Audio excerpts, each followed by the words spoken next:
जो भाषण था बहुत दमदार और बहुत प्रभावशाली और देश के हर कोने में वो भाषण लोगों के मोबाइल और टीवी में गूंज रहा था और निश्चय ही ये केंद्र सरकार अब उनके आवाज़ को दबाने की कोशिश करने की एक साजिश रच रही है।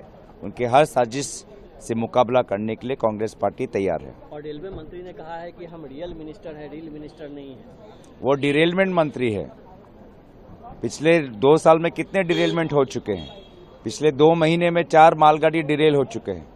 पिछले साल बालाशोर में जो लगभग 300 लोग मरे, उसकी नैतिक जिम्मेवारी लेने के बाद उनको पद से इस्तीफा करना चाहिए था।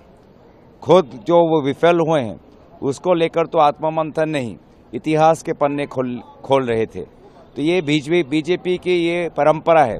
शिक्षा मंत्री विफल लेकिन नैतिक जिम्मेवारी नहीं लेते, रेलवे मंत्री विफल लेकिन नैतिक जिम्मेवारी नहीं लेते, वित्त मंत्री विफल, महंगाई को नियंत्रण करने में विफल लेकिन नैतिक जिम्मेवारी नहीं लेते।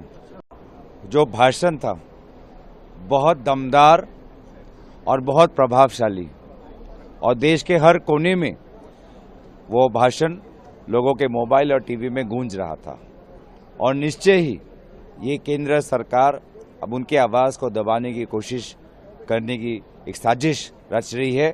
उनके हर साजिश से मुकाबला करने के लिए कांग्रेस पार्टी तैयार है। और रेलवे मंत्री ने कहा है कि हम रियल मिनिस्टर हैं, रील मिनिस्टर नहीं है। वो डिरेलमेंट मंत्री है। पिछले 2 साल में कितने डिरेलमेंट हो चुके हैं? पिछले 2 महीने में 4 मालगाड़ी डिरेल हो चुके हैं। पिछले साल बालाशोर में जो लगभग 300 लोग मरे, उसकी नैतिक जिम्मेवारी लेने के बाद उनको पद से इस्तीफा करना चाहिए था। खुद जो वो विफल हुए हैं उसको लेकर तो आत्ममंथन नहीं, इतिहास के पन्ने खोल रहे थे। तो ये बीजेपी की ये परंपरा है। शिक्षा मंत्री विफल लेकिन नैतिक जिम्मेवारी नहीं लेते, रेलवे मंत्री विफल लेकिन नैतिक जिम्मेवारी नहीं लेते, वित्त मंत्री विफल, महंगाई को नियंत्रण करने में विफल लेकिन नैतिक जिम्मेवारी नहीं लेते।